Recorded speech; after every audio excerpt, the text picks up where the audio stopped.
আসসালামু আলাইকুম রহমতুল্লাহ বারাকাতু। আপনাদের মাঝে সুন্দর একটা রেসিপি নিয়ে আসলাম। এটা হলো জিজাস মেহেন্দির। দেখতে পাচ্ছেন যে আমি 3টা মুরগি নিলাম। 3টা মুরগিটি মাঝখান দিয়ে কেটে শুধু এক ফালটা করব।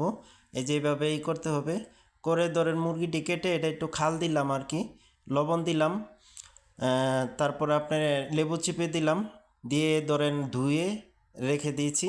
এখন হলো এটা মশলা আপনার পেঁয়াজ, দেখতেই পারছেন কী কী দিতেছি। এগুলি দিয়ে এখানে যে মশলাগুলো, জিরা,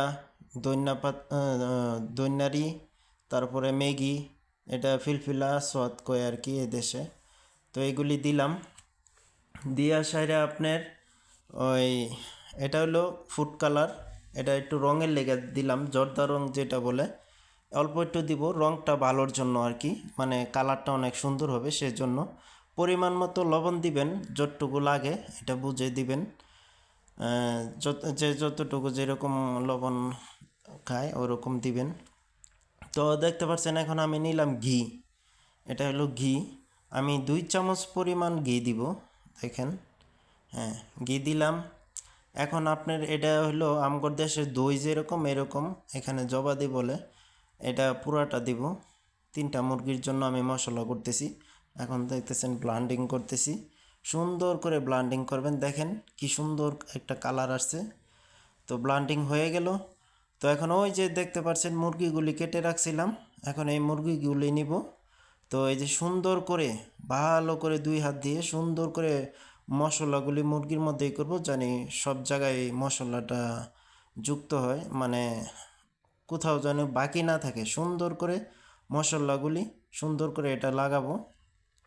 দেখতে আছেন, সবাই দেখতে থাকেন ইনশাল্লাহ। এ দেখেন হয়ে গেল। এখন আমি এটা ঘেস দিয়ে মেরে এটাকে আমি আধা ঘন্টা ফ্রিজে রেখে দিব। এভাবে আধা ঘন্টা ফ্রিজে রেখে দিব। তো আধা ঘন্টা রাখার কারণ হয়েছে, এটা রাখলে আপনার হবে, এটার যে মশলাটা ঢুকবে। এখন এই যে করলাম, তুষনা করতেছি এটা ভাতের জন্য। ভাতের জন্য আপনার ধরেন পেঁয়াজ তুষনা করলাম, চাউলটা ভিজায় রাখছিলাম আগে। তো এখন চাউলের সাথে এটা দিতেছি, হাতে লাইরা সাইডে এটা সুন্দর করে মাখাবো। সুন্দর করে মিক্স করে তারপরে এই যে গরম পানি আসছিল আমার এখানে, এখন গরম পানি দিব পরিমাণ মতো, বেশি না, কম দিব। কারণ ওই যে মুরগিটা এটার উপরে দিব, মুরগির থেকেও পানি আসবে, বুঝছেন। তো সেই জন্য হলো এই যে এখন গ্যাস দিয়ে মারতেছি সুন্দর করে, এটা গ্যাস দিয়ে মেরে। তো এখন আপনার এটাকে গ্যাস দিকটা ফুটা করব।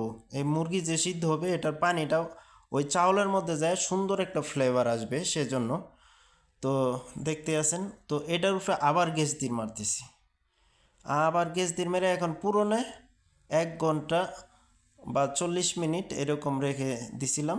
তো দেখেন রেডি হয়ে গেল মাশাআল্লাহ। দেখেন ভাতগুলো কি সুন্দর হয়েছে, কি সুন্দর যে একটা সেন্ট বাইর হয়েছে। যদি আসলে আপনাদেরকে তো দেখাতে পারবো না সেন্টটা, তো অনেক সুন্দর মাশাআল্লাহ। দেখেন কীরকম। তো আমি এখন এখানে কয়লা দিব, এই যে তেল গরম করছিলাম, এখানে কয়লা একটা পুরে, এটা ফ্লেভারের জন্য, সুন্দর একটা ফ্লেভার আসবে। তো এটা আবার গ্যাস দিয়ে আমি আবার ধরেন আপনার পুরনে রেখে দিব। ঠিক আছে, এটা খুব সুন্দর একটা ফ্লেভারের জন্য। ঠিক আছে, আমি আবার 10 মিনিট পুরনে রাখছি। তো হয়ে গেছে, রেডি হয়ে গেছে, দেখতে পারতেছেন। মাশাল্লাহ মাশাল্লাহ, দেখছেন কি সুন্দর দেখতে, যেরকম সুন্দর, কি সুন্দর যে একটা সেন্ট আছে বলার মতো না। আজকে তো সবাই ধরেন একবারে খেয়ে একবারে ধরেন অস্থির হয়ে যাবে। ঠিক আছে, তো মাশাল্লাহ দেখেন আমি সাজাচ্ছি। দেখছেন একটু রেসিপিগুলি ভিডিও দেখাইতে গেলে বড় হয়।